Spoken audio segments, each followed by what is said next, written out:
শুভ সকাল। প্রতিদিনের pre market আপডেটে আপনাদের স্বাগতম। গতদিন সূচক 67.26 পয়েন্ট বা 1.33% বেড়ে 5,112 পয়েন্টে স্থিত হয়েছে। লেনদেনের পরিমাণ দাঁড়িয়েছে 395 কোটি টাকা, যা আগের কার্যদিবসের তুলনায় 10.79% কম। Munnu agro and general machineries limited 2024-25 অর্থবছরে মুনাফায় 43% লোকসান করেছে। এ কারণে কোম্পানিটি সাধারণ শেয়ারহোল্ডারদের জন্য 5% নগদ লভ্যাংশ ঘোষণা করেছে। ডিবিএইচ ফাইন্যান্স পিএলসি 2025 সালের জুলাই-সেপ্টেম্বর প্রান্তিকে আগের বছরের একই সময়ের তুলনায় 3% কম মুনাফা অর্জন করেছে।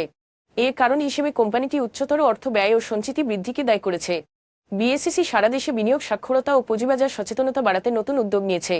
এই উদ্যোগের আওতায় জেলা ও উপজেলা প্রশাসনকে সম্পৃক্ত করা হয়েছে, যাতে সাধারণ মানুষকে পুঁজিবাজারে বিনিয়োগের বিষয়ে শিক্ষিত করা যায়।